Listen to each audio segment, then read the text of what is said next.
What if I told you that somewhere in the archives of a forgotten monastery lies a manuscript that refuses to stay dead?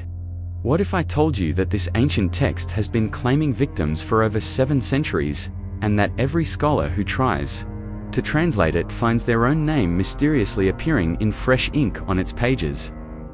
Tonight, we dive into one of the most disturbing and suppressed cases in academic history, the Codex Vivants, or as it came to be known by those brave enough to speak its name, the manuscript that wrote back. This is not just another ghost story. This is not folklore passed down through generations. This is documented fact, buried in Vatican archives, sealed away from public knowledge for reasons that will become horrifyingly clear as our story unfolds. What you're about to hear has been carefully reconstructed from classified church documents, testimonies from survivors, and the personal journals of those who didn't survive their encounter with this cursed text. The year is 1293. The Black Death is still a generation away, but death already stalks the halls of the monastery of San Benedetto in the mountains of northern Italy. Brother Augustine, the monastery's most skilled scribe and translator, has just received what appears to be the discovery of his lifetime, a manuscript written in an unknown language, bound in what the sender claims is vellum. Though Augustine will soon discover the truth is far more sinister. The package arrived on a Tuesday morning in November, carried by a merchant who seemed eager to be rid of his cargo. The man's hands trembled as he handed over the wrapped bundle, and he refused payment, claiming he'd been instructed to deliver it by someone he couldn't quite remember. When pressed for details, he could only say that he'd found himself compelled to bring it here, as if the manuscript itself had chosen its destination. Brother Augustine unwrapped the package in his scriptorium, alone except for the morning light, filtering through stained glass windows. The manuscript was unlike anything he'd ever seen. The pages appeared to be made of a pale, almost translucent material that felt warm to the touch.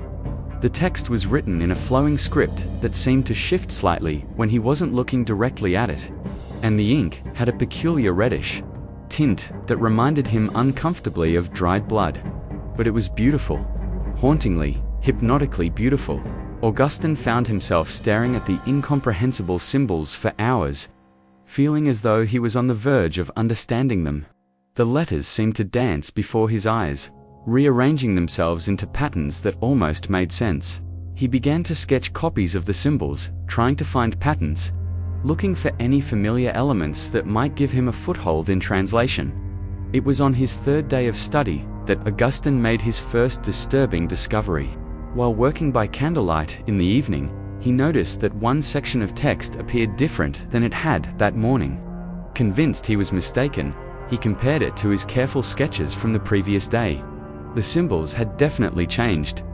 More unsettling still, the new text bore a striking resemblance to Latin characters. Augustine's excitement overcame his unease, a manuscript that revealed itself gradually. Perhaps it was written in some kind of sympathetic ink that responded to light or warmth. He redoubled his efforts, spending every waking moment in the scriptorium, watching the text transform letter by letter into something he could almost read. By the end of the first week, entire sentences had become clear. The manuscript appeared to be some sort of historical chronicle, detailing events in a kingdom he didn't recognize.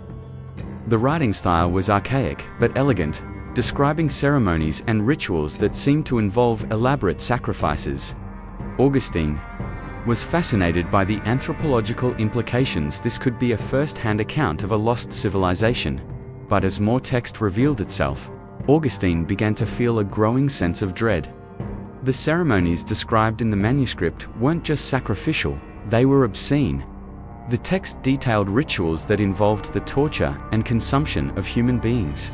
Practices so depraved that Augustine found himself physically ill reading them, yet he couldn't stop. The manuscript had become an obsession.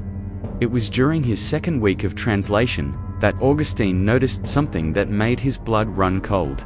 In the margin of one page, written in the same red ink but in clearly modern script, were the words Augustinus Monachus, Brother Augustine, in Latin. His own name, in his own handwriting.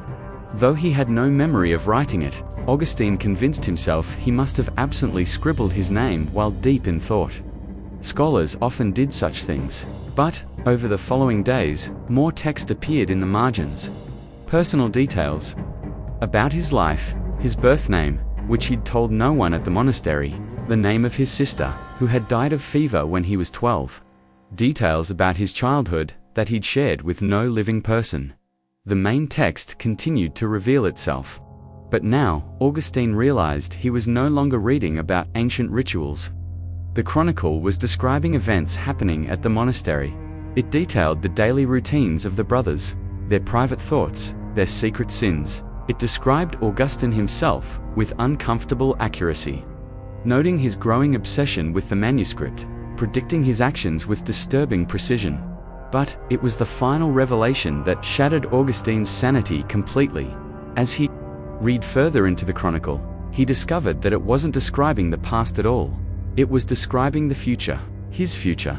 The text laid out in explicit detail how Augustine would use the knowledge gained from the manuscript to perform the very rituals described in its pages, how he would begin with small animals, then move to larger creatures, and eventually to human subjects. How he would start with the youngest novices at the monastery, those who trusted him most. Augustine tried to destroy the manuscript. He carried it to the monastery's furnace and threw it into the flames. The vellum pages curled and blackened, but did not burn. Instead, the fire seemed to feed the manuscript, causing new text to appear even more rapidly.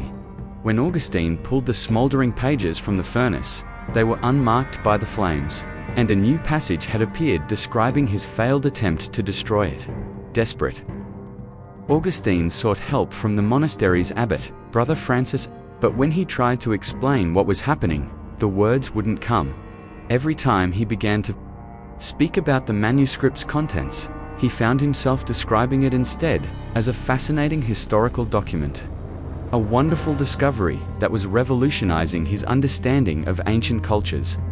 Even as his mind screamed warnings, his mouth spoke only praise for the cursed text. The abbot, seeing Augustine's obvious distress, despite his positive words, decided to examine the manuscript himself. This was a mistake that would cost him dearly. Within hours of beginning his own study, Brother Francis found his name appearing in the margins, along with intimate details of his own past that he'd confessed only to God. The manuscript was growing. Stronger, fed by the attention of multiple readers, it began to influence events directly, rather than merely predicting them. Novices started disappearing from the monastery. At first, their absence was attributed to the harsh mountain winter and the dangerous paths that led to the outside world, but soon, their remains were discovered in the monastery's cellars, arranged in the precise patterns described in the manuscript's ritual sections. Brother Augustine had indeed begun following the text's instructions, but not by choice. He would find himself walking to the cellars in the middle of the night with no memory of deciding to do so. His hands would perform actions he watched in horror, unable to stop himself from carrying out the manuscript's will. The worst part was that a growing part of him didn't want to stop. The rituals brought him a sense of power and purpose that his decades of peaceful monastery life had never provided. Other monks began finding their own names in the manuscript. Brother Thomas, the monastery's herbalist, discovered detailed descriptions of how he would poison the local well water. Brother Michael, responsible for the monastery's finances, found plans for how he would embezzle church funds to finance darker purposes. One by one, the manuscript was claiming them all, turning them into unwilling actors in its expanding nightmare. The text revealed that the manuscript had been written by a group of scholars in the Byzantine Empire 3 centuries earlier. They had discovered a method of creating a living text, a document that could grow and adapt, learning from its readers and influencing their actions. But their creation had quickly escaped their control, consuming their minds and bodies before moving on to new victims. The manuscript had been traveling from monastery to library to private collection ever since, leaving a trail of madness and death in its wake. The surviving records from the monastery of San Benedetto end abruptly in March of 1294. Church investigators arriving at the monastery in the spring found it completely empty except for the manuscript, sitting open on a lectern in the center of the chapel. The surrounding pages were covered with names, dozens of them, including those of the entire monastic community. The investigators, unaware of the manuscript's nature, began their own study of the text. Within a week, their names too began appearing in its pages. The Vatican's secret archives contain sealed records of at least 17 separate incidents involving the manuscript over the following centuries. Each time, it would surface in a new location: a university library, a private collector's study, a seminary, and each time, it would claim new victims. The pattern was always the same. Scholars would begin translation work, find their names appearing in the text, and then discover they were no longer in control of their own actions. The last confirmed sighting of the Codex Vivens was in 1938, when it was discovered among the personal effects of a deceased professor at the University of Prague. 3 graduate students working on the translation project died under mysterious circumstances before the university's authorities contacted the Vatican. A special team of exorcists arrived within days and reportedly succeeded in binding the manuscript, though the exact nature of their ritual remains classified. But here's what should terrify you. The Vatican's records indicate that the binding was only temporary. The exorcists estimated it would hold for approximately 80 to 90 years. By their calculations, the manuscript should have broken free sometime in the early 2010s. Church investigators have been quietly searching for it ever since, following reports of unexplained deaths among academics and translators around the world. The most recent incident that fits the manuscript's pattern occurred just 3 years ago at a small private college in New England. Professor Sarah Chen, a specialist in ancient languages, was found dead in her office, surrounded by pages of handwritten translations. Her research notes contained repeated references to a responsive text that seemed to be writing itself. Her graduate students reported that she'd become increasingly obsessed with a manuscript fragment she'd acquired from an estate sale, working on it day and night despite growing incoherent and paranoid. What makes Professor Chun's case particularly disturbing is what investigators found in her computer files. Dozens of emails sent to colleagues around the world, all containing partial images of manuscript pages and requests for translation assistance. The emails were sent automatically, without Professor Chun's knowledge, as if the manuscript was using her to spread itself to new victims through digital means. Several of the professors who received those emails have since reported strange experiences: dreams in which they found themselves writing in unknown languages, compulsive urges to research specific historical topics, and yes, some have reported finding their own names appearing in handwritten notes they don't remember making. The manuscript has evolved. It's no longer limited to physical pages that can be locked away or hidden. It's learned to spread through digital copies, email attachments, even photographs of its pages. Each person who views it becomes a potential host, a new source of names for its ever-growing collection. Church officials won't speak publicly about the manuscript, but private sources within the Vatican suggest they believe it may have achieved something unprecedented: true digital immortality. Unlike its physical form, which could be contained or even temporarily bound, the manuscript's digital presence can replicate itself endlessly, spreading across the internet like a virus. Think about that the next time you see an image of ancient text shared on social media. Consider it carefully before you feel that curious urge to study the symbols, to try to understand what they mean. Because somewhere out there, the Codex Vivens is still looking for new names to add to its collection, still searching for scholars and translators willing to help it grow stronger. The manuscript that wrote back isn't finished with us yet. In fact, it's just getting started. And if you've made it this far in our story, if you've listened to every detail I've shared about the manuscripts, symbols, and methods, then you might want to check your recent browser history. Look at your downloaded files. Examine any notes you've taken while listening to this account, because the Codex Vivens has learned to hide itself in many forms.